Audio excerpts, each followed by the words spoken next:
Welcome back to another ship spotlight. Today we are covering Tugboat Jupiter, a working tug preserved in Philadelphia.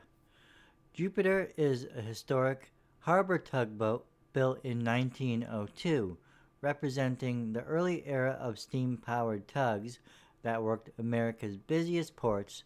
She was designed for strength and maneuverability, built to push, pull, and position ships along crowded industrial waterfronts. Measuring approximately 96 feet in length, Jupiter features a heavy hull and compact profile typical of early 20th century working tugs.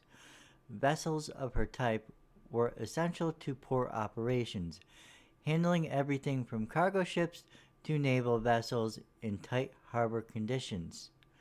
Today, Jupiter is preserved in Philadelphia, Pennsylvania, where she is part of the historic vessel collection along the Delaware River.